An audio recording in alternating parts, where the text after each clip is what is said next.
Since we are moving towards the time, moving towards Succot, the festival of moving out of the house and living in a sukkah,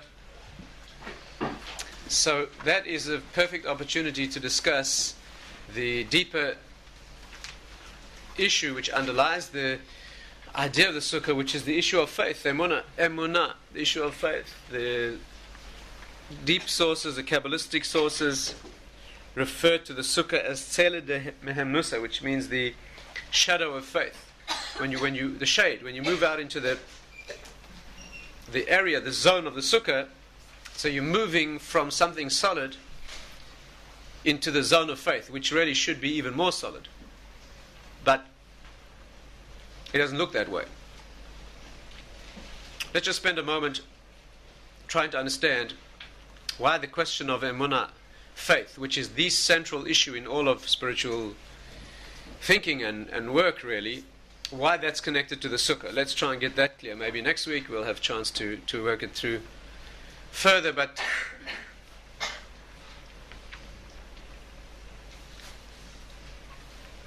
let's at least try and establish that. And then we'll try to look more deeply at the subject of emunah itself and see if we can, with your permission, see if we can work it out. First of all, the sukkah is the idea of moving into a place that is flimsy, where you can see the stars and where the rain can come through. The idea of that is to move out of a place that gives you the illusion of security and protection into a place that does not appear to give you any degree of protection from the elements or security at all. The message is, the obvious message is, that your protection, if you have any, if you deserve any, and if you have any, does not come from the concrete walls and the high-tech security systems that you have in place. It comes from a different place entirely. You can live in a sukkah and be protected and be fine. You can live in a concrete castle and experience disaster. But the problem is that that message is not an easy one to assimilate. When you live cushioned by wealth and tangible security, you feel different than when you live in a flimsy structure where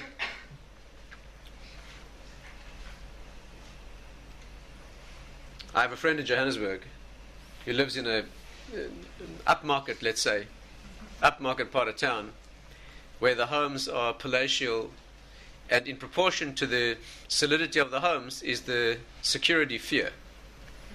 So he lives in a house with an electrified fence and an 8-foot wall and a security firm that, patrols outside and guards the house. A couple of years ago, when it came to Succot time, he wanted to live in a sukkah. Now, you're exempt from a sukkah if there's obvious danger or some other issue, but he wanted to fulfill the mitzvah.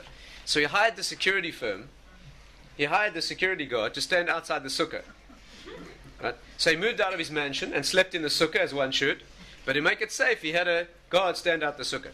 The guard called his friends, the guard, security guard, non-Jewish security, called his friends to see this Jew, to see what he was being employed to do. He was being employed to stand outside a hut with some leaves on the roof to guard this Jew, right, being paid to guard this Jew who lives in a high-tech,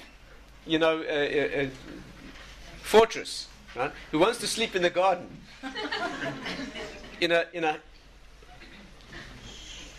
So the guard, no doubt, and his friends failed to understand. But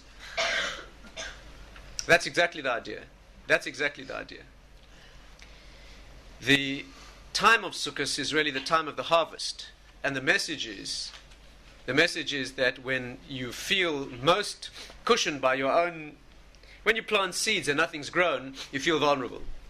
But when the harvest is reaped and your storehouse is full, your investments have come home, then you tend to get a little self-confident and you tend to feel the thickness of your wallet is the thickness of the wall between you and Hashem, basically. When your wallet thins, then you approach more closely. When it goes into overdrive, overdraft, then you feel closer. Right? So you are, at this time of year, when the harvest is brought home. You bring it all home. And you may feel secure and have all your needs met. That's a time when we move out into the sukkah to teach ourselves that's not necessarily so. We read Koheles, which is that the whole of the physical world is all vanity and nothing. That's what we do that's what we work on sukkahs. We enjoy, amazing thing, the Jewish personality. We move out into the sukkah to teach ourselves, amazing thing. We move out there to teach ourselves that security and wealth and tangible protection is really nothing, and all that really counts is what He's got in mind for you. That's what we do. And yet, to go against the natural way of the world is that when you got wealth and you got protection, so then you feel secure. So we go against that. We move out in a flimsy environment to not feel secure. But what is our state of mind? This is the time of rejoicing. The mitzvah is to rejoice. That's a strange thing. The Torah tells a Jew that the way you're supposed to rejoice is when you have all the security that you could rely on, you don't use that, you go out someplace else, put yourself into a flimsy environment, there's no obvious protection, and that is joy. I mean, the simple message, of course, is that you should be able to generate joy even when you're not confident of your natural protection. But of course, the real deep message is that is the time of joy. The only possibility for happiness is in this world is if you know that this world itself, if you trust this world, and you think that it's a firm reality that is to be trusted, you're in very, very great danger. Because there are no guarantees that it won't let you down. And somebody's overconfident in the world, there are only two options. Either guaranteed to let you, either will let you down, or you're not worth being taught the message. If you have confidence in this world, and its physicality and its materialism, and you never get shaken up, it's a disastrous sign. The Gemara says if you have no trouble for 40 days, no suffering for 40 days, you're in disastrous trouble. No worries, nothing goes wrong for 40 days in a row, you're in big trouble. Because it means you're not worth being sensitized. That's like a father saying to his child, look, I've tried everything. I tried punishments, I've tried enticements, I wash my hands of you, whatever. That's the worst din you can have, the worst judgment you can have on Rosh Hashanah is no judgment at all. You're a statistic. You want to believe in the physicality and the natural process of the world, it's up to you. Right? So the deep joy that we feel is when we know that the world is to be used and enjoyed. On the contrary, you have physical enjoyment. On the contrary, you have to eat and drink, you have to eat in the sukkah. You have to eat festive meals. For a man, it's supposed to be meat and wine. For a woman, husband's supposed to buy a new outfit. I don't know if you know about that. So it says, Jewish obligation, new outfit every Yom Tov.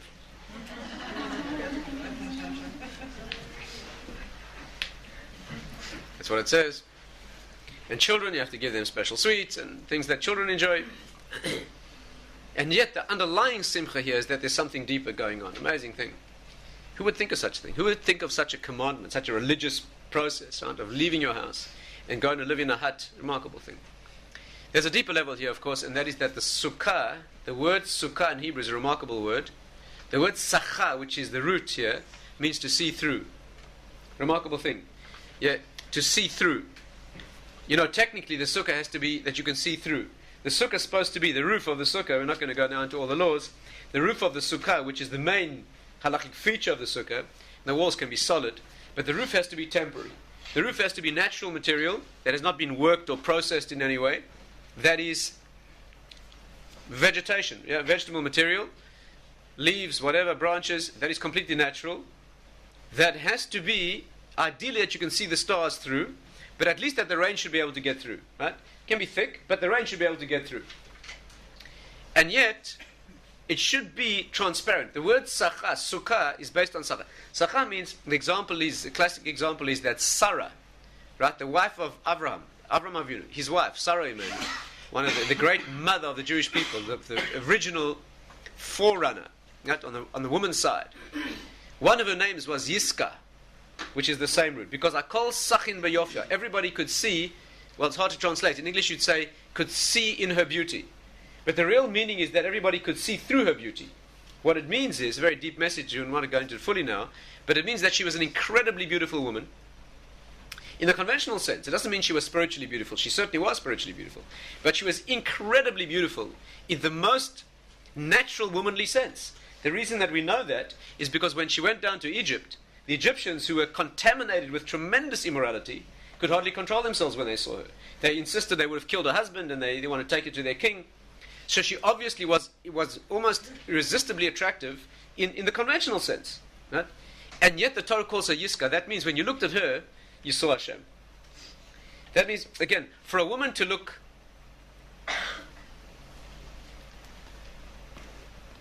When a woman looks, this is what you call tznius. Tznius means, for a woman who is beautiful, to present herself with a kind of modesty and dignity and refinement, Jewish refinement and dignity, that when you see her, right, with all the potential for seeing her in the lower way, and you look at her and you see something angelic, that's called tznius. Tznius doesn't mean a woman who walks around wearing a sack and that's not tznius. Tznius means a woman who projects beauty, but with such a refinement that when you see her, you see something higher. That's tznius. When you looked at Sarah, you saw, if you were an Egyptian, you saw something that was almost irresistible in the animal sense. But if you had any eyes to see, you looked at this woman of that kind of beauty and you saw an angel. That's called being transparent. It means to see through the physicality and see the spirit inside. That's what a woman has to teach, of course. And of course, that's the problem with this generation. That's another story. And therefore, the word sacha means to see through. When you move into a sukkah, the simple meaning is that you see through. You see the heaven. You see the stars through the schach. But the deep meaning is that this is an opportunity to see through physicality. And that's why the sukkah is such a high place. Tremendously high place. You have to be very careful how you conduct yourself in the sukkah, very careful how you speak in there. Right? I mean, to the naked eye, it's a simple hut with branches on the roof. But to spiritual eyes, you see what that is. That's a place of intense spirituality. Some people are even afraid to sleep there, even though we follow the halacha that we do sleep in the sukkah. There are those who are too afraid to sleep there. I mean, it's a tremendous, unbelievable opportunity. So Sukkot is the time of building emunah. So let's talk this evening a little bit. Let's begin the discussion at least of the nature of. It's an exhausting subject to have to talk about because it lives in the realm beyond words.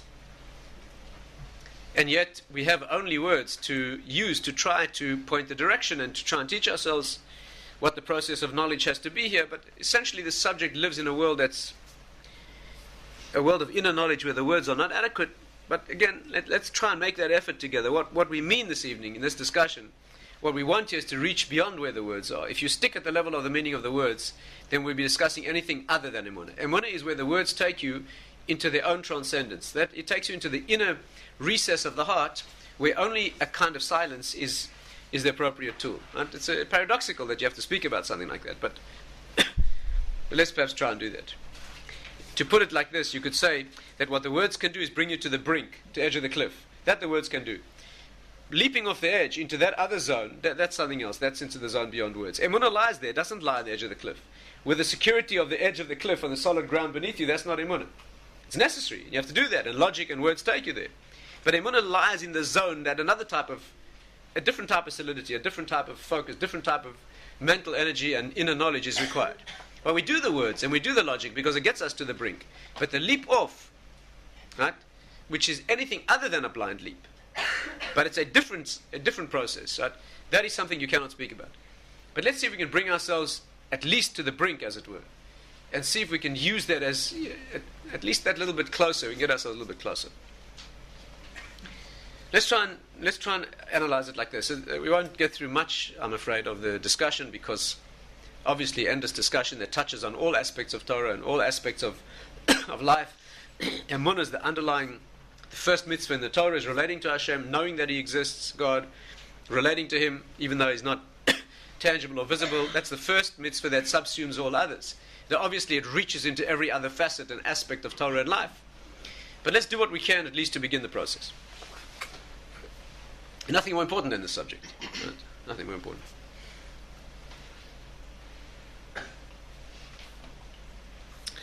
Perhaps we can do it like this.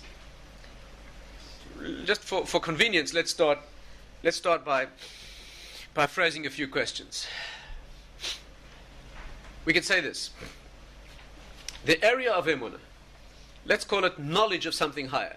Right? To put it bluntly, knowing that Hashem exists, that God exists, and the nature of that existence and what it means for us.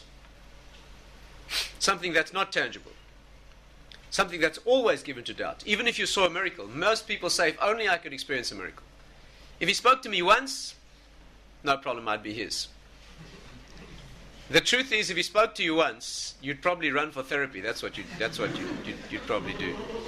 And the next day, you'd wake up and tell yourself that you're probably dreaming, that you probably, had too much of whatever it was you had, and, you'd it'd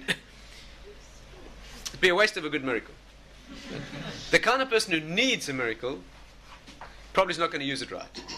And the kind of person who doesn't need a miracle doesn't need it. The reason our generation has not experienced miracles is that we wouldn't use them right. Our tendency would be to try to take miracles and explain them in a natural way. Right?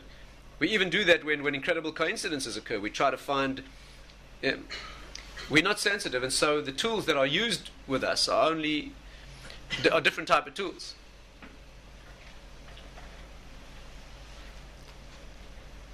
But the question we can ask is like this.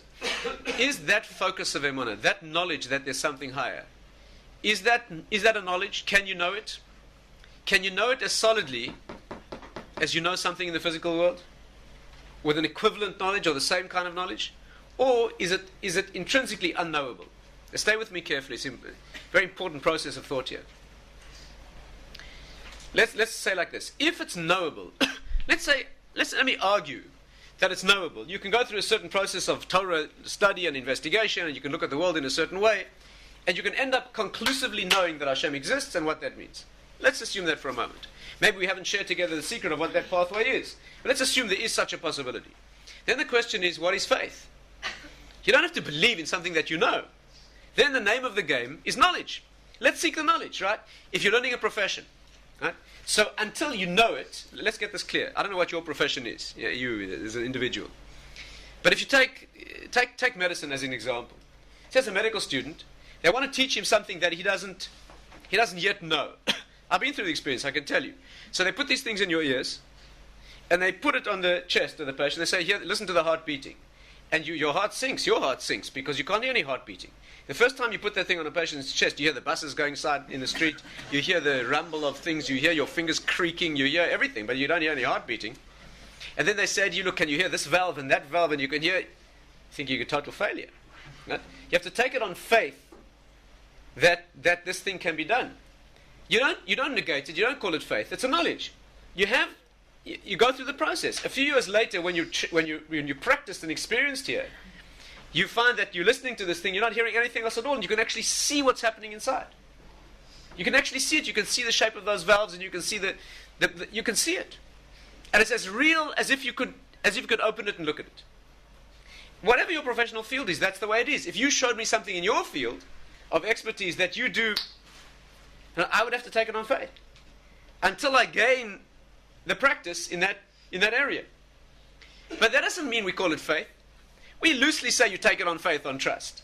But it's a knowledge, you understand? If you go through the apprenticeship, and you go through the process, and you train your hands, and you'll eventually know it. Is this clear? Something that can be known, even if you don't know it yet. You don't call faith. You call it the search and the process of gaining the knowledge. And when you get there, you have the knowledge. If our faith, if knowledge of something higher, right, which is the definition of the meaning of life itself, if that is knowable, there's no place for faith. Let's talk about knowledge. It's hard to get? Good, it's hard to get. Take you many years? It'll take you many years. You have to live on a mountaintop and meditate and eat rhubarb and find some teacher who's going to teach you to float, and you'll do it. If you're serious about it, you'll do it. So you talk about knowledge. How long and how hard? However hard it is, however long it takes. There's no place... Are you with me? There's no place to talk about faith, which means blind sort of belief. On the other hand, if it's not knowable, you're in bigger trouble. Because if it's not ultimately knowable, if there is no process of investigation that can take you there, then what's it worth? Because if I have to leap off and say I accept it, when you can't demonstrate it to me, then you might as well believe in anything. On the contrary, if faith means a blind thing, if faith means a blind leap, right? Like in the non-Jewish world, they talk about blind faith. A leap of faith, right? Belief, the word belief in English means something that you can't know. You don't believe something you know it. You only believe something that you can't... Yeah? So if this thing is blind, and if you never can really know it, then what's it worth? On the contrary, somebody whose belief is less logical would be even greater. This is an issue we have with Christians. I don't know if you've ever been engaged in a discussion with a Christian missionary. It's not a recommended activity, but if you get into one of those discussions and they throw their proofs at you and you know your stuff and you show them that what they're saying is not logical. Not logical, right? We say in Judaism that the process is a logical process. So they say to you things that you refute logically. Right? I mean, I've had this experience, very interesting experience. Talking about sincere people, I'm not talking about sincere people.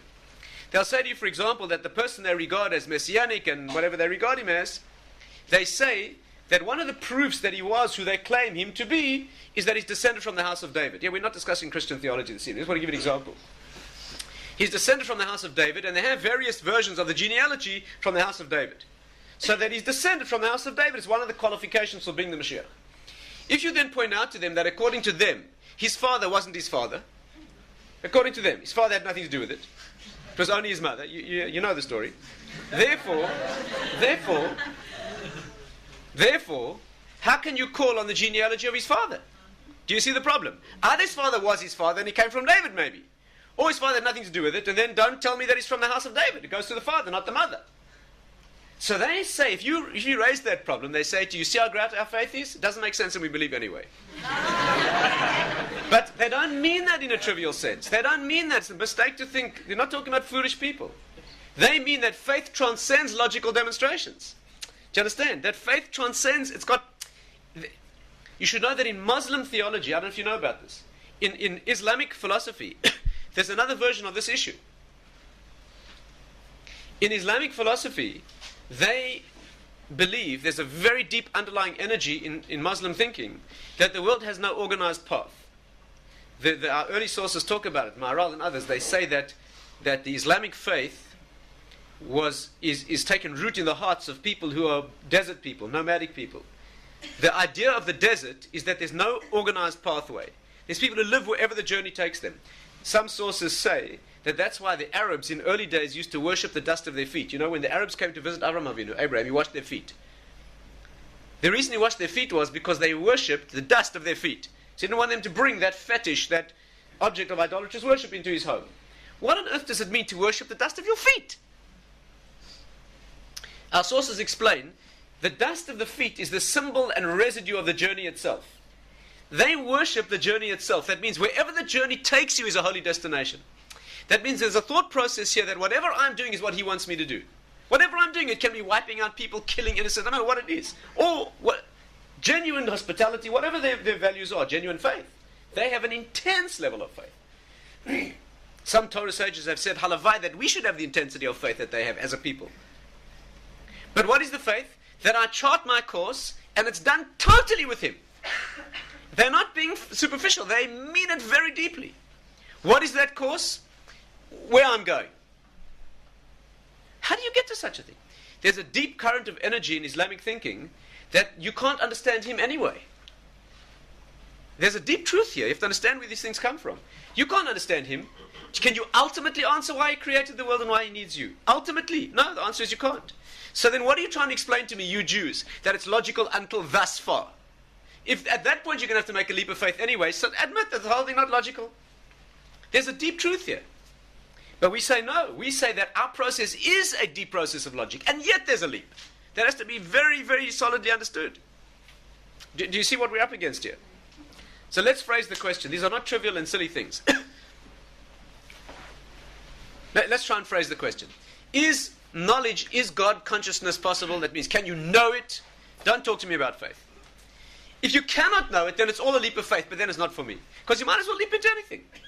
How can you have a discussion even about the subject? If it's not knowable and it's not logical, I'll start giving you arguments. You'll turn around and say, look, it's not logical anyway, so I just believe what I believe. End of discussion. You want to believe? Go ahead. Is the point clear? Yeah? So we have to answer a fundamental question. Does Judaism claim that knowledge of these things is attainable? Yeah, or not? And then we have a second question. If it's attainable, forget faith, talk about knowledge. If it's not attainable, then who cares? Is the question clear? You're not going to enjoy the answer unless you hear the question. Right? Let's try and work through this. The answer is very rich and very demanding, very paradoxical, because we say both are true. We say like this. At a superficial level, we say it's knowable. It's knowable. And we'll have to deal with the question of why do we call it faith? And the answer to that question will be that there's a certain point that's not knowable. There's a certain movement of the heart. There's a certain inward movement that always remains. Right? That gap is always there. But it's our job to tie down exactly where that gap is. Perhaps we can just begin like this. We'll have to come back to it in more detail. But the basis of the discussion is you have to understand that this is so fundamental. There is nothing in life that is ultimately knowable. I'm sorry to have to tell you this. There is nothing that is ultimately knowable. Let me give you an example. The deep work of faith, the knowledge of Hashem's existence, is an expanded sense of the knowledge of self. Knowledge of your own existence and solidly grasping what that is, and when you're more mature, grasping the limitations of that self, is the beginning of an awareness that there's something beyond that self. Right? The most important tool in the knowledge of something higher is knowing that you exist. And knowing that you exist is not logical. It cannot be proven. There's no formal derivation of your own existence. In fact, it's even more frightening to think that all the most important things in life cannot be proved at all. The most important things, that you exist, cannot be formally demonstrated. I think, therefore I am, means I know that I am. In my mind, therefore I am. Does not mean that it's a formal logical demonstration.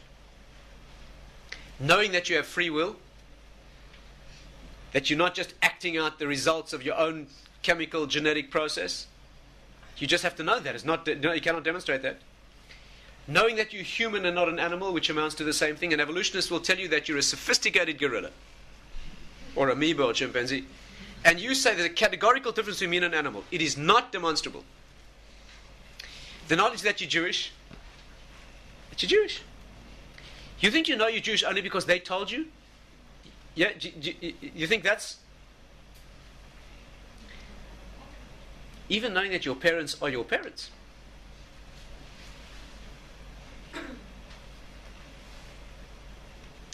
I hate to tell you this, but the most basic things in your awareness live in a knowledge that is not provable. Let me give you a dramatic example. How do you know that you're awake, right? I mean, those of you who are, yeah. How do you know that you're awake?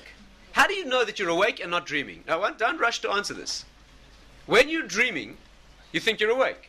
You certainly do, otherwise you wouldn't be so terrified. When you go through the most horrifically terrifying dream, you're terrified because if you knew you were dreaming, you'd enjoy it.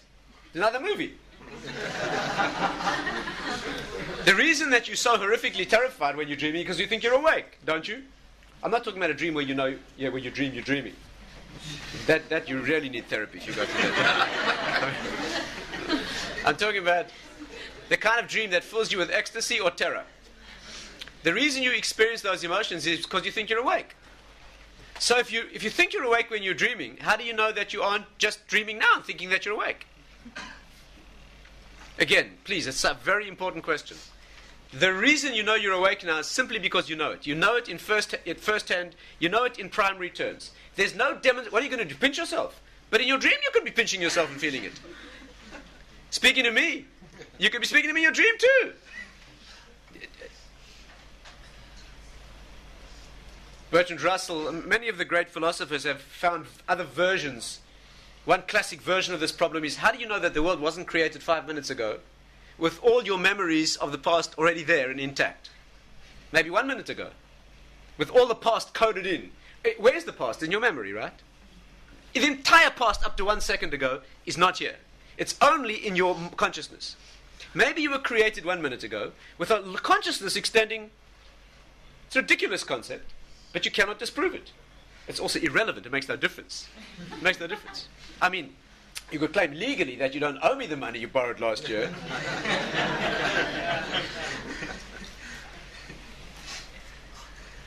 Do you hear? There's nothing that you can know. No amount of miracle. No amount. Rav Tzadok Cohen says that if Aristotle would have been at Sinai, listen to this amazing statement. If Aristotle would have been at Sinai, he would have been able to bring Moshe Rabbeinu Moses 1,000 proofs that it never happened. After they'd been there, he would have been able to prove it. Because it's an impossible thing. It's a logical contradiction in terms that the infinite meets the finite and you're there to witness it without disappearing. And not only that, he would have been right, logically, and he would have been wrong, in fact. So before you begin the discussion, you have to know, is there a leap of faith in accepting God's existence? There's a leap of faith in accepting your existence. In accepting that you're human, accepting that you are awake. If you're searching for a knowledge of Hashem's existence more certain than that, you can leave now. Leave now, there's an end. We don't look for that. In Jewish thinking, we look for good enough evidence that I can act on the consequences. There's good enough evidence to me that begins with what I call common sense, that I'm here and things are real, certain things are dangerous, other things are not. I'm not dreaming when I'm not dreaming, I'm awake. Yeah, that's good enough, and I posit my life on those principles. Is it ultimately provable, black and white? No, it's not. It's good enough. Again, I hate to tell you this, but we live our lives Jewishly, religiously, with commitment, even to death itself. Because it's logical enough. Not because it's ultimately proved. And by the way, anybody who claims that they're not going to move spiritually unless you prove it to me, I want that individual to show me that that's how they live the rest of their life. When I as a doctor prescribe a medication, do I know for sure that it's going to work? Do I even have first-hand knowledge of all the research? No, there's a certain degree of information that has been relied on through common sense and other... And you do that too as a patient. Or when you trust in engineering, you think, like, there's no absolute knowledge. There's a collection of human experience that's put together that gets to a level of statistical acceptability that makes it good enough. And you live your life that way. When you take a plane ride, when you drive in a car, which is much more risky, as it happens. Do you do it because you know? No, but there's enough to... So if you posit your life on those things, if that's your standard, then we can richly demonstrate that fulfilling mitzvahs, right, and being an observant Jew, and relating at least to the study of things that are beyond, is at least that solid. But if you think that it's provable and can be and should be proved, you're making a tragic error. And if it were, you'd have no free will. Okay, is the point clear? There's a different standard of knowledge here. That doesn't make it any less meaningful, right, or worth predicating your life on than all the rest of the things that occupy your consciousness, which are no more solid and maybe less so. Now, with that background, let's try and approach our question. We say this. We say that the knowledge of these things is attainable. And we'll have to deal with the meaning of the word faith. And right? This is completely contrary to the secular notion or certain other religions' notions that faith is a completely blind act. You bamboozle yourself, you hypnotize yourself, you somehow motivate yourself to believe something because lots of other people do, because somebody told you. That's not the Jewish approach. We don't approach it that way. We say that it's a process of discovery. Torah learning is a process of learning how to think critically. You know, it's a remarkable thing. When a person comes to study Torah, which is the lifeline, right? If you want to know what you should do first, you start studying. What should you do first? Shabbos, kosher, food? The answer is it's all critical. But the lifeblood, the umbilical cord, is to learning Torah. If you don't study the subject, you don't train yourself. We're not talking about study by getting facts. We're talking about opening your mind. And you know what the methodologies of Torah study? Learning to question critically. Yeah, you come for a Talmudic class. If the teacher's good, he doesn't tell you what's going on. He makes you work it out. He doesn't want you to know the facts. He wants you to learn how to... You know, it's a much more valued skill in Talmudic learning to ask a good question than say a good answer. But my Rebbe once said, we are not contracted to give answers. We may well be contracted to ask good questions. To ask a good question and give a bad answer, better have no answer. The first thing you do in Torah study is learn how to question critically. The way the Talmud works, like no other wisdom that there is. The way the Talmud works is peculiar. The way Talmudic logic works is that a postulate is raised, and the Talmud brings very, very sophisticated proofs. And after proving it to you, shows you where it's wrong. And with having broken down that preconception, you have a more sophisticated concept, you develop that to its maximum and show where that's wrong. This is called Havamina and Maskana. You have what's called the Hava Amina, what I would have thought, and you discover the truth not by showing where that which meets the eye at first glance is wrong. Do you know what this is? It's a training for penetrating reality. It's a training for moving out into the world and not accepting first glance. You look at a person, they make an impression on you. Not so fast. Not so fast. Yeah. Penetrate deeper. You look at a situation. The world is not what it appears to be at first glance. Torah training is not to accept what you see at first glance. Question it critically. Strip away the layers. Penetrate beneath the surface. And when you've done that, go to the next layer. See where that's inadequate and go deeper. What sort of a system wants people to ask critical questions? only a system that's dealing with the truth. If you're dealing with something that's not true, you don't want people to ask questions. You want them just to chant mindlessly. Right? You want them to say, I believe, I believe, I believe. The last thing you want is people asking questions. But if you're confident that you're dealing with the truth, you want people to ask questions, not afraid. Yeah? In Torah, there are no illegitimate questions. On the contrary, the more threatening they are, the more close they are to the core of reality, the better the question is. Provided you're asking to know, not to attack. A person is asking you have to ask in Torah, not on Torah. If you attack it, that means you have a presupposition that it's wrong, you're not going to grow spiritually. You have to ask with an open mind. I don't know. Show me. There's no holds barred on those questions. Why should there be?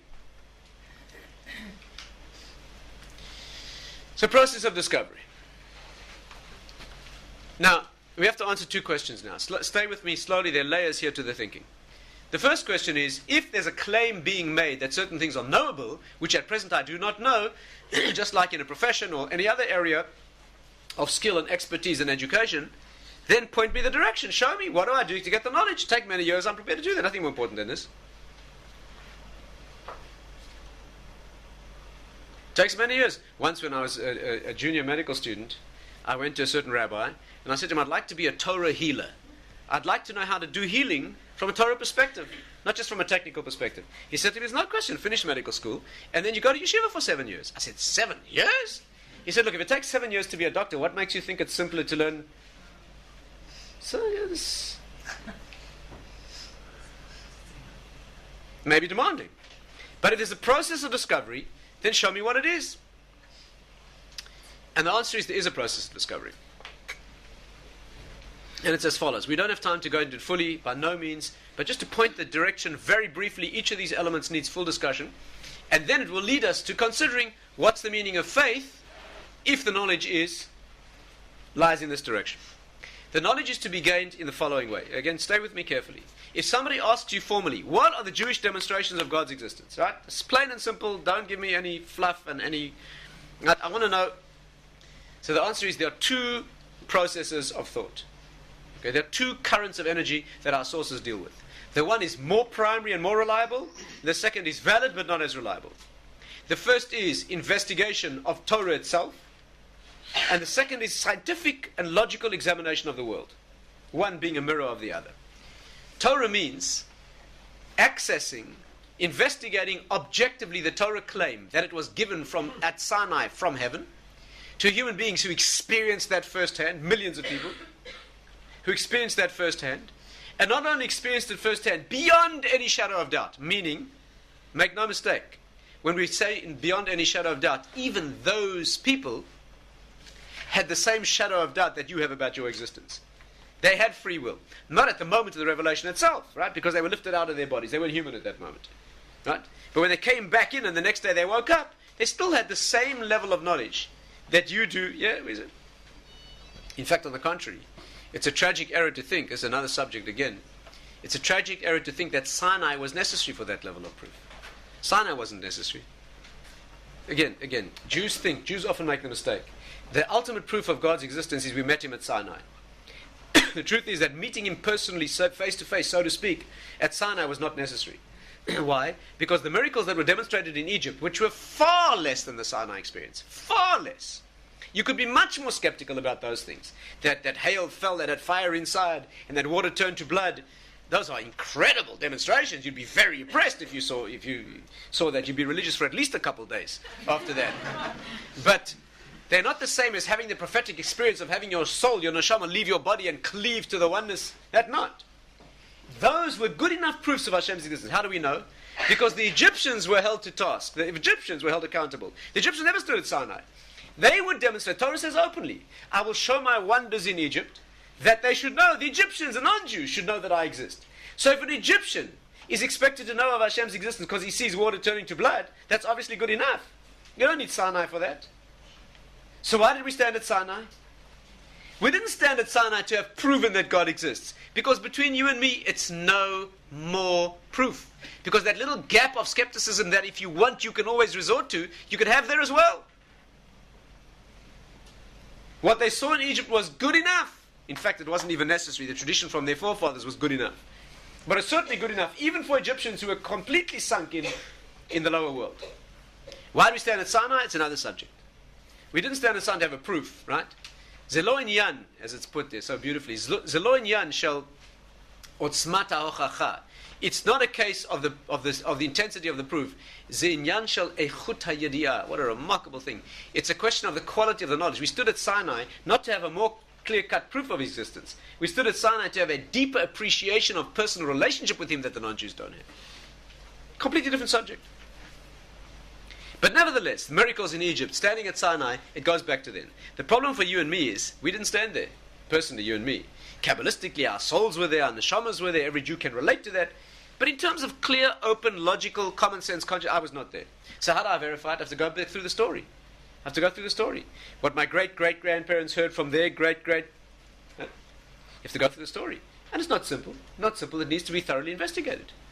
And there are classic works of Torah thinking that do that. The Kuzari, for example, has a fantastic analysis of this. If you want to read a modern, easily accessible English version of that, Rabbi Gottlieb has a book on that. I think it's called Living Up to the Truth, where he analyzes what he calls the Kuzari principle, which is the derivation, that means the logical, aggressively inquisitive approach to how accurate is the Sinai, how accurate is the tradition from Sinai. That means if you wish to falsify it, how easy is it to do that? And it's it opens your eyes, that investigation. I mean, you have to understand here, we're talking not, again, we can't get into the thing in detail, but you're talking here not about a person who had a revelation. You're talking about millions of people. Do you know, it's a remarkable thing that the Torah has safeguarded this in purity for us. Do you know that no other religion on earth, no other human being on earth, has ever claimed a revelation in the presence of more than one person? Do you know that? A direct divine revelation. If you go back to the source of all world religions, all, even recent ones, let alone the great world religions, they all go back to the testimony of one individual who said that God spoke to him. That's a critical thing to know. When Muhammad came out of his tent, not that long ago, and he said God spoke to him and dictated the Quran. So the Jewish people said, and who witnessed it with you? When we stood at Sinai, there were 3 million of us. We all had the same experience. He said, no, this I received alone. The Jews said, look, it's not good enough for us. When the founder of Christianity, right, not him himself, he never claimed this, but Paul, who lived some hundreds of years later, when Paul claimed that he had a vision on the Damascus Road, and that God told him thus and thus about the prophet, the Jews said, and who had this vision with you? Who was there to see it? He said, no, you can trust me. The Jews said, it's not good enough for us. That doesn't measure up to our standards. And you can follow religion throughout. That's a remarkable thing. You can take whatever religion you want. There's a church in America, in Utah. Very, very active missionary people. They trace themselves back to a person who lived 200 odd years ago, who had a vision of 7 planets and a whole book was dictated to him. Who had this dream with you? This is his dream. And it's a massive movement today. Again, we're not here to insult or impugn other people's religions, not the issue. Because he had a dream on his own doesn't prove it's wrong. But you wanted me to change. We are the only people on earth who claim that the revelation itself, the original point of origin, was witnessed by more than one, let alone millions. It was a remarkable thing. And then you have to follow through the generations. How reliable is the transmission? People think it's lost in the mists of time. You know, people told other people maybe it's a folklore that got blown out of proportion. You have to examine that critically. And again, we can't do it in detail now. Just give you an example. Do you know how many generations there were between Sinai and us? So people think, endless, countless generations. If you count a generation as 40 years, which is a very reasonable time for transmission in fact, in 40 years, you can even transmit to your grandchildren, right, with your Torah mitzvah, to teach your grandchildren Torah. If you divide a generation into 40 years, between Sinai and us, you have about 80 generations. It's about 3,300 years, approximately, let's say. 80 odd generations. 80 generations? That's not so much. That's not the vast mists of time. And not only that, we know who they were. We know the names of the leaders, and we have the original writings of specific individuals throughout those generations. Who was at a prophetic level? The Rambam lists it. The Rambam, in his introduction to the Mishnah, lists the names, and we have the original works of those people corroborated by all Jews on earth and never disputed. A remarkable thing. This is not some vague folklore. You can follow it back.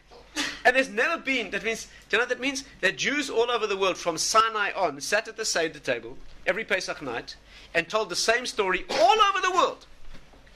There could be Jews in Yemen sitting around the Seder table, and he'd be telling his wife and his other wife and his other wife. this story with all her children and her children and her children, and they all got the same story. And was Jews in Lithuania, and no matter where it was throughout the eons of history, throughout those 3,200 years, telling the same story. And we have no record of anybody saying it was falsified. Until this generation, right, where people just don't know. They didn't hear from their parents anymore. On the contrary, it's very challenging to try to falsify the tradition. To try to think where somebody made it up. And remarkable thing.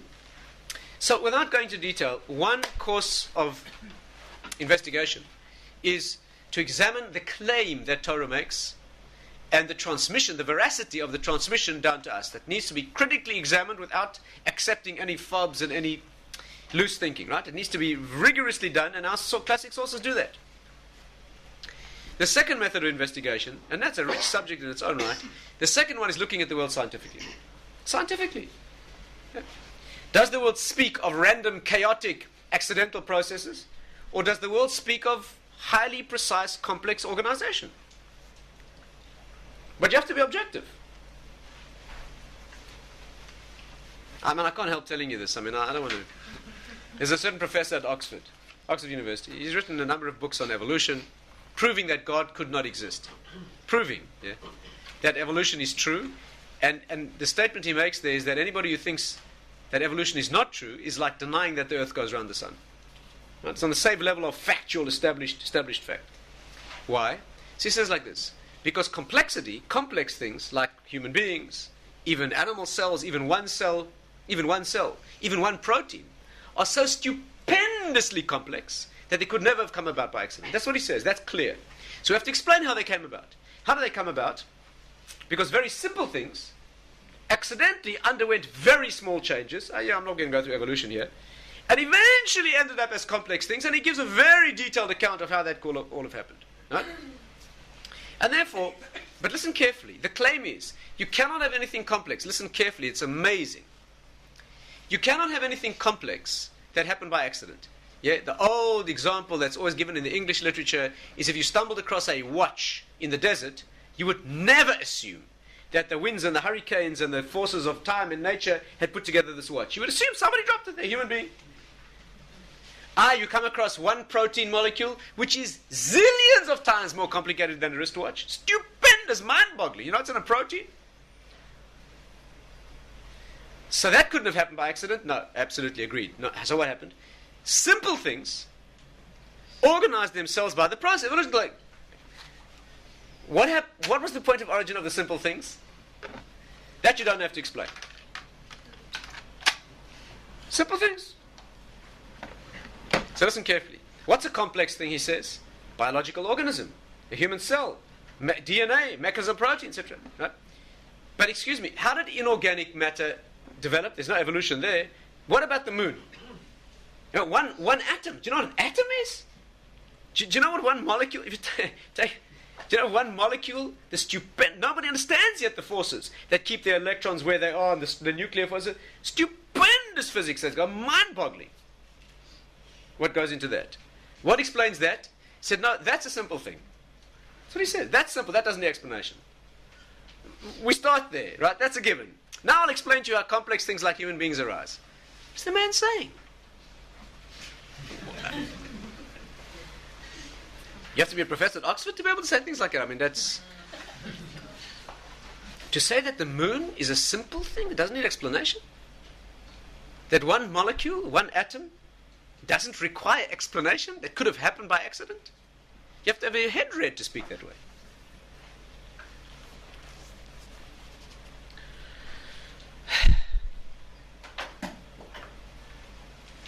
So, the world speaks of organization. This is what they say, not what we say. They say that the world does not speak of random chaos. And something that complex and that incredibly complex speaks of an organizing principle. Right? And that takes you into the process of analyzing what that organizing principle or force or being is. But there's a fascinating feature. Please stay with me carefully. This is not often appreciated. There's a fascinating feature of that process of investigation that leads you to something that transcends the world. And the feature is as follows. Listen well. All proofs of God's existence, all proofs of Hashem's existence,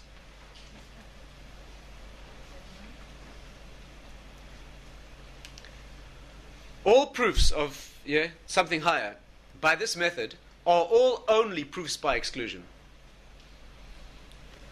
They go like this. I'll give you the general form of the argument. Again, it needs to be more built up in a more sophisticated way. The general form of the argument is like this.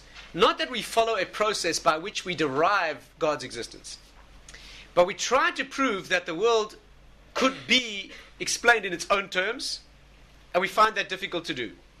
That's a process of, it goes like this.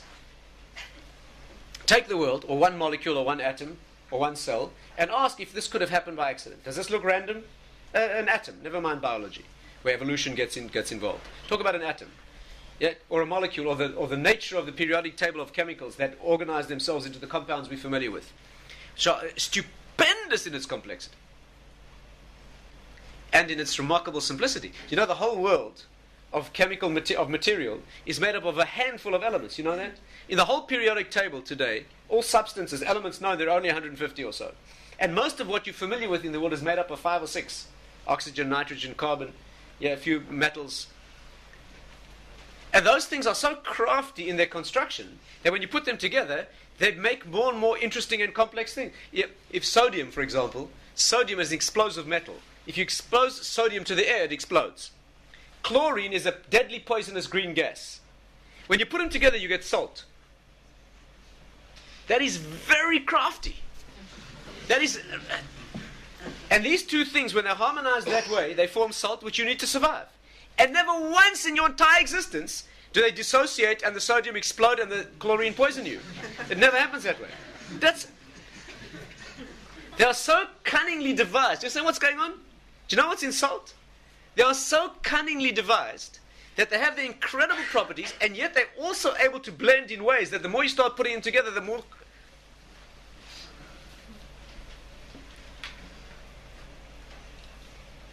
They just understand what that means. Be lost in admiration for the rest of your life. And the more that they studied, the more amazing depth and themes of consistency running through them they find. Also spiritual messages. In modern physics today is purely spiritual.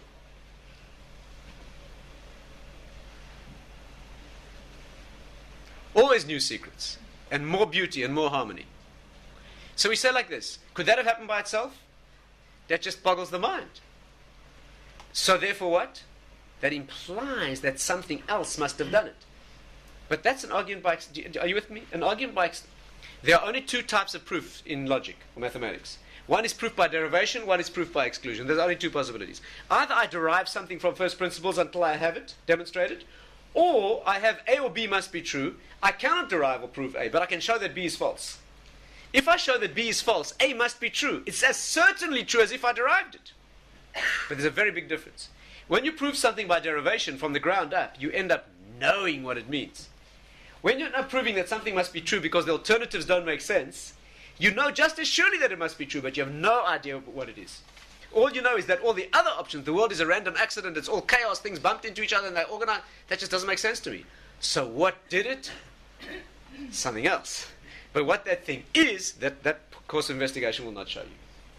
Scientific examination of the world, the so-called argument from design, and all similar argumentations, all they can ever do is bring you to the brink. They can bring you to the edge of the cliff.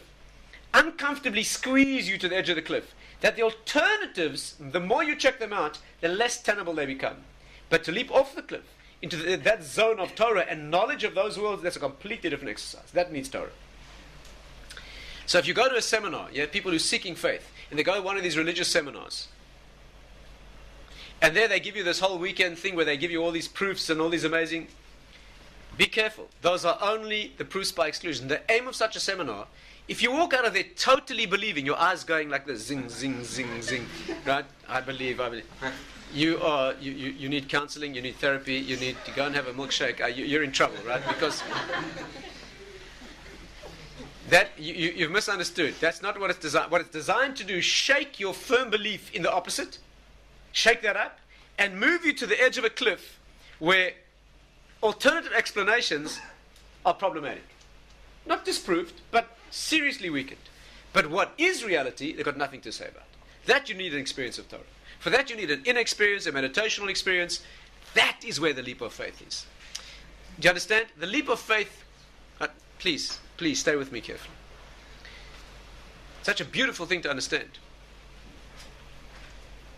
What are we saying? We said, is it knowable or not? Jewish answer, it's knowable. Within certain limits, it's knowable. So what's faith? The answer is like this. What's knowable is only that a certain thing must be. But getting into that thing, and where that takes you, is totally unknowable. Let me try and illustrate this. We're coming very soon, in the next week or two, to Bereshit, right? Genesis, beginning of the Torah. The first, you have there an ordeal. Ordeal of faith. Let me give an example. These are such, when the beginning of the Torah, the fundamentals are laid down. These are by far the most critical things to understand. First Jew, first beginner, forerunner of the Jewish people, Avram Avinu, Abraham. Hashem says to him, listen carefully, because here you're learning what faith means. We're not talking about the final test, we had to kill his son. We're not talking about that. We're talking about the first one. Hashem said to him, I want you to go on a journey. I want you to move. Understand here a parallel current of energy. One energy is move. Get up from this place and go to that place. Get up from the land of where you live, Ur Kasdim, Mesopotamia, and go to Canaan, what we call Israel. Incidentally, our claim on Israel. No, why should we get political? Well, we'll get there eventually. But if you want to know, our claim on Israel lies in this zone. It does not lie in political argumentation. Do you think you were there first, and that's why it's yours? It's not ours for that reason. Not because we were first. We weren't there first. Not that they were there first. Not that they were there first. But there were others there. And Rashi, the first Rashi in the Torah says that Israel is ours because he gave it to us. Not because we were there first. We weren't there first. Rashi says he took it away from whom he wanted, and he gave it to whom he wanted. Don't try that argument about who was there first. Because a lot of Palestinians will show you that before you came on the scene, their families were living there. Their families got there supplanting somebody else. So then you're talking about might is right. Whoever supplants whoever it is, you want war, that's what you want. And whoever can force their way in, that's what we want. Unless you come on to a higher discussion, which is very relevant with the Arab world, because they believe in those things. That's where the discussion has to be positive. Now, this needs thought. But that first journey to that land, can you see that the final showdown is going to be between us and them? Can you see why it must be them? Because it's an argument and it's a battle of faith. Why do you think the Maharal says that the final showdown will be between us and the Ishmael people? The Maharal said that 400 years ago. And he's quoting Chazal, who said it 2,000 years ago. Using sources that are 3,000 years. Why? How did they know then? How does the Medrash know that on the holy site of the Beis HaMikdash will be a... How does it know that? How did it know it would be like that? Because the showdown will be a showdown of faith. That's what it is. That's where the test will be. Because they really believe. Beyond death. But let's go back to the beginning of that journey. Hashem said to him, Lech lecha, go from your land, me'atzecha, from your home, your land, your forefathers' thing, your house, go on a journey. Now, you understand there are two journeys here. One is the physical journey from this place to that, and the other is the inner journey of faith. The Torah is always speaking on more than one level. Yeah, the Torah is always speaking to a 6-year-old, which means he told him go from here to there, and it's always speaking to a 26 and a 36, etc., year old, which means go from here to there inwardly. Yeah, the land of Israel always means the higher land. Eretz HaChaim, that means Eretz HaElyona, it means the higher world. That's what it means. Always means that. So a debate among our authorities whether the Torah is talking in the higher world and hinting in the lower world, or talking in the lower world and hinting in the higher world. Actually, both are true. So listen to this dual journey. Go from where you are unto the place that I will show you. Ela aretz asher ar'eka, the land that I shall show you. So the commentaries ask, all our sources discuss this question, why did God not tell him where to go?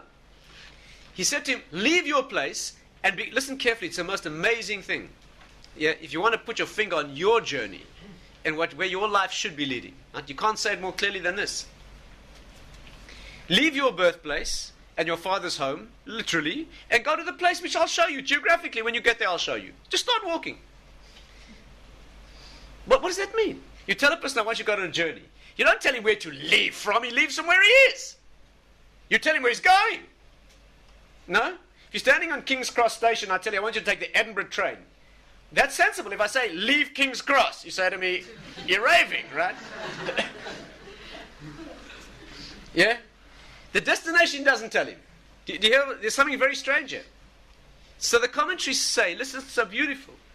He didn't tell him where because he wanted to make it a journey of faith. To show his love for God, he would follow him even though the destination is unknown. But listen to the meaning here. Amazing thing. The nature of an inner journey, the nature of a journey of faith, is that you cannot know the destination. You're moving to a new self. You can't know that till you become it. Yeah. This journey is a journey to your true self, to your developed self, to your higher self. And of course it's stages and stages. When you're told to move, all you can be told is to leave behind who you are now. It's to break who you are now and you move into something new. You can't be told what that new thing is. If you were told what it is, you would grasp it now in the distorted, immature, infantile version of the way you see it now. Yeah? That's where the blindness is. Not that you have to leap off the cliff. You're an idiot to leap off a cliff if you don't know that you have to do it. You're a fool. We don't leap off because we think it's a good idea. You think he decided to kill his son because he thought about a nice thing to do? He went to kill his son because God told him. You know how clear you have to be about that. But knowing that you have to do it, you think that makes it easy. You think you know whether you're capable of doing such a thing. Do you know who you will be when you get there? So when he tells him, move towards yourself, he can't tell him the destination. You know, it's like if you take a person living inside a prism, you know, a glass crystal prism, and you shine white light. You want the person to see the white light. You know, inside the prism it gets broken up into all the colors. But you desperately want the person to see the white light. So you shine more and more and more. He will never see it until he breaks the prism. Until you shatter who you are. Until you break down the immature version of who you are. Your own limitation. You leave that behind. And you can't leave it behind until you can't safely put one foot on the edge of the cliff. You can't do that. You have to totally shatter who you are with total knowledge that it's the right thing to do. Not because you decided, you bamboozled yourself, somebody told you. That's ridiculous. When you become a bold tshuva, yes, and you leave behind a lifestyle and certain social friends and activities and all sorts of things, do you know what your life will be? Do you know who you will be? When you move ahead and you have the faith to know that there's something better and something bigger that you must move towards, you can only move towards it by leaving where you are. That's an act of heroism. Yeah? You have to leap off the cliff. Not because you think it's a good idea, because you know you have to leap off the cliff. Not because you're bamboozled. That has to be totally secure. Can you see the other side? No, sorry, no, not till you get there. Just understand this harmony.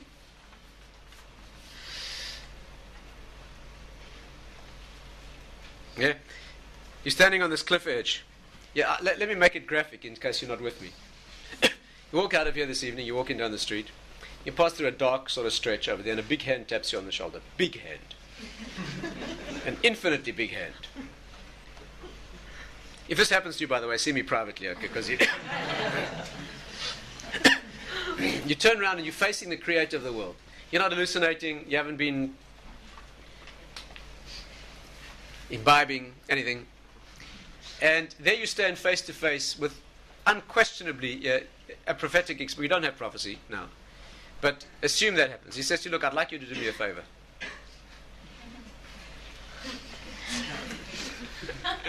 Whatever you say. You're talking, this is the definition of reality. This is reality itself. Your existence is nothing compared to this. He says, look, I'd like you to go tomorrow morning, you take a certain bus and you go down to Wales, over a certain mountain. I want you to climb up, and there's 5,000 foot drop over some jagged rocks. I want you to stand on the edge and I want you to leap off. But don't worry, I'll be there to catch you. Now, you're not hallucinating. You know with total clarity that this is reality. It's more than your heartbeat, it's more than the blood coursing through your veins, it's more than anything you know. You know this, the knowledge of your own existence is nothing compared to how intense this knowledge is. So the next morning, you take the trip, don't you? Of course you do. And you walk over to the edge of the cliff, exactly as it says, all exactly as described, and you go, no? That's Emunah. The fact that you have to leap off that thing, right? If you did that with any doubt in your mind, you'd be an idiot and irresponsible and negligent. You do a thing like that only because it's as clear as anything in life can be. But it's only when you leap that you discover where the other side is. Because the leap means leaving behind who you are. That's the voyage of Emunah.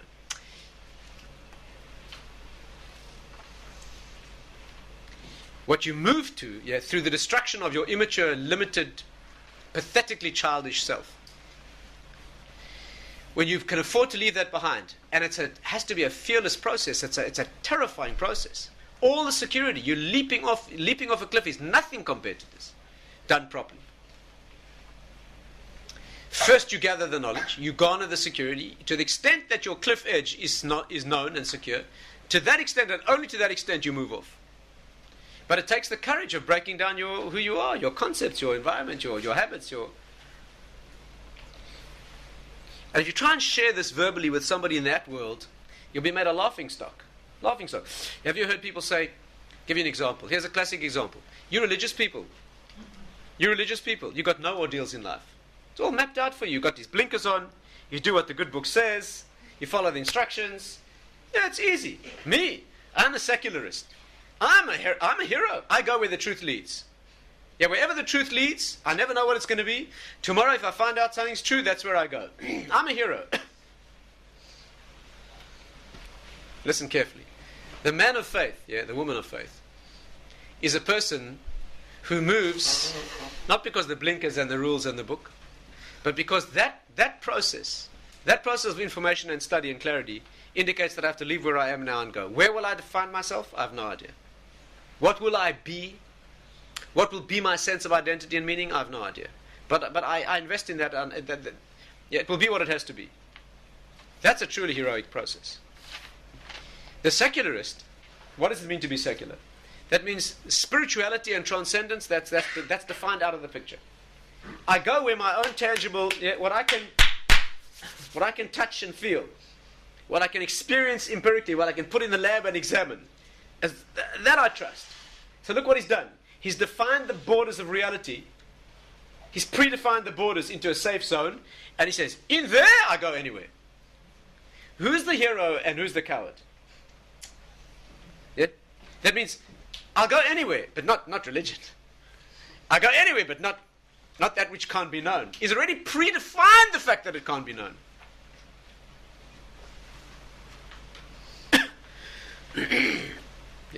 This is what Emunah means. The journey begins with certainty, with clarity. We seek the knowledge. We don't get bamboozled or hypnotized. We are very demanding in our sense of investigation of the truth and corroborating it and asking critical questions. Judaism doesn't begin without that. Right? That's what Torah study means. We develop at one and the same time the mystical meditational faculty, which transcends words, and the logical, rigorously examined empirical process. There's no question about it. And the one rides on the other. Right? The one without the other is ridiculous. You can just float off into anything. But the logical empirical process, if you don't have that the willingness to use that as a springboard and move into something else, where you can genuinely have a new experience and know something in a way that you couldn't have known it before. How can you, when you invest in a relationship, can you possibly know what it will mean? When you invest in a relationship, which means you give yourself away with complete vulnerability. Do you know what marriage is supposed to be? If you're relating to somebody as a friend or a marriage partner whom you know beforehand what it will be like, run a mile. Run a mile. Because if that person, when you sat down with that person for the first 20 minutes, and in 20 minutes they told you all about themselves. 20 minutes? All about themselves? That person is 20 minutes of talk. A marriage partner or a real friend is somebody that when you begin to get to know them, you begin to realize how much more there is that you never knew before. That's somebody worth knowing. And as you richen that experience, and as you get more committed, and as you get more deeply involved with each other, only then you begin to realize levels of depth that you couldn't have dreamed of before. Your breath is taken away by what you see. And that opens up new levels of discovery. That's a relationship. Can't you know what that's going to mean? All you need to know when you move into that is that the person has the depth. And that you're fed by the fuel of intensity of a correct relationship, that will flourish and it will develop because of you and what you give. But you have to leap. You have to leap off a cliff. You have to invest. You have to give up your childish immaturity of demanding and I need and I want. Take whatever your example, whatever works for you, whatever example it is. But we don't do that. We stand securely with our feet where it has to be. We're not prepared to move off any edge. We pontificate about reality and about its borders are, and then you criticize spirituality and what it means. It's getting late, but let's try and summarize. There's only a beginning of the discussion, obviously, because we need to take it into its applications, see what it means in terms of specifics. But that's the process. The Jewish answer to the question of what is faith, you break it down. Is something knowable or not? The answer is, within certain constraints of what we mean by knowable knowledge, it's knowable, yes. As rigorously as you can know anything else that you know. At least as rigorously as you know all the important things in life that are not provable empirically, but you posit your life on those things. Even though you can't demonstrate them. Where does that lie inwardly? The practicality is, it lies with investigation. If you don't start learning Torah, you start learning how to expand the mind and where that process is. You think you know it all yourself, right? That you can't, all your boundaries, you know exactly where they are. You're not prepared to break open boundaries, which is what Torah learning means. It means moving into a mode of thought that touches infinity, without leaving behind the empirical and the logical. On the contrary, based on that. The Rambam says that's why you learn Talmud. The Rambam says the reason you learn Talmud is to be able to think powerfully and logically so that you can engage metaphysics. There's another reason as well. He says you have to know what's right and wrong. First reason you learn is to know what's right and wrong, otherwise who knows what you could become. But once you know what's morally right and wrong, the reason is to have a powerful mind. Once you've powerfully engaged in logic and critical thinking, the proper purpose of that is to engage the mystical world. That's what you're here for. You're not here to be a logical thinker. You're here to transcend into the higher world. That's what you're here for. You're a spiritual being. That's what the process is. What are the two prongs of this? Torah knowledge itself. The truth is, long before you get to investigating Sinai and its transmission, the experience of learning Torah itself is such a rich experience of this. If you want to use the analogy we began with, it's like marrying somebody because the statistics of that person, the details are given to you on paper. The difference between that and the actual experience of knowing someone. Talking about what Torah is and what it will do to your mind is completely meaningless idea. Once you engage it, and of course it's not accident that the Torah is called your betrothed, your beloved. Al tikri moirasha, do not call it your inheritance, elam moirasa, your betrothed, your beloved, the one you're engaged to. Torah can only be known with a marital type of intimacy and bond and commitment. It can only be known that way. You have to swim in it, you have to live in it, you have to bond with it. And then there's scientific knowledge of examining the world critically and taking truth from where you find it and examining the evidence objectively. And those two processes bring you to a new consciousness. What is that? To the edge of a cliff where you become aware that the limitations of logic, you see where they are, and you see that there's something else. How do you get into that? You begin with spiritual exercises. The first is knowing who you are, knowing your own sense of existence, and beginning to expand it. Do you know one of the Kabbalistic names of Hashem, of God, is Ani? One of the deepest names we have expressing His existence is the word I, me. Yeah, it's a very dangerous idea. We learn that on Succot. Hillel, the humblest of all sages, when he arrived in the temple, the Beis HaMikdash, on the incredible rejoicing, Simchas Beis HaShoeva, unbelievable rejoicing. You should read the description in the Gemara of that rejoicing. The tremendous ecstasy of moving into the shadow of faith. Of course, the sukkah they lived in then was the temple, the Beis HaMikdash. What's called Sukkot David. The Gemara, the Mishnah says that not a courtyard in Jerusalem was not lit by the flares. They had lights made of woven wick from the old clothes of the Kohanim in massive bowls of oil. And these incredible, not a courtyard in the whole Yerushalayim was not lit by this light. And all the sages came to rejoice. The simple people only watched. Only the most learned rejoiced and danced. When Hillel arrived in that convocation of sages, he said, Imani kan hakol kan. Simply translated, if I am here, everything's here.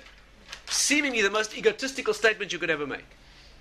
But he was the humblest of men. What he meant was Im ani kan. That means the deep sense of I. That is only the tip the reflection, the projection of the real I of the world. And I only know that by knowing this I. You only know it within the inner consciousness of who you are and what you're not. But then everything is here. That's nothing that logic, no amount of words are going to be able to do that.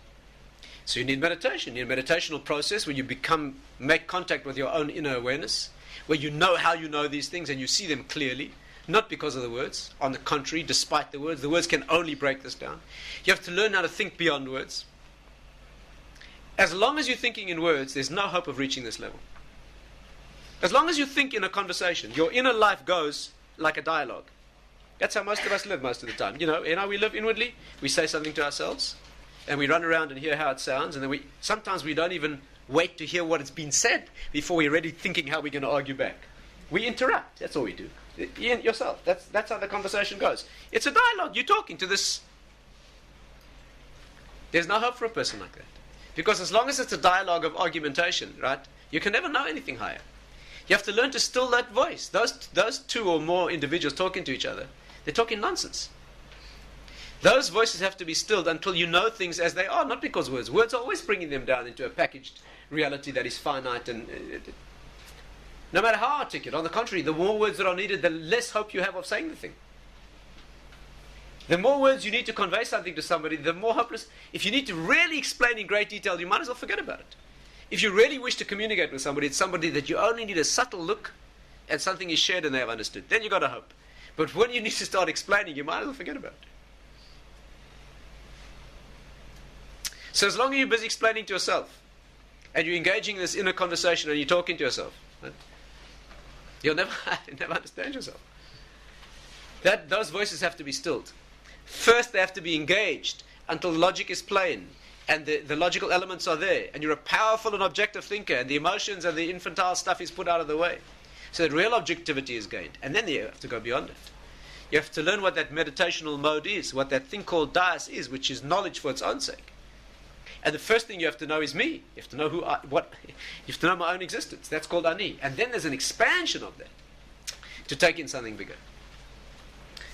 On the emotional level, just to give you an example, on the emotional level, this is like love. Knowledge of Hashem and love of Hashem go hand in hand. Love of another is always love of self. You can never love someone else. You can never love someone else. Me to you could be that I'm using you to make me feel good.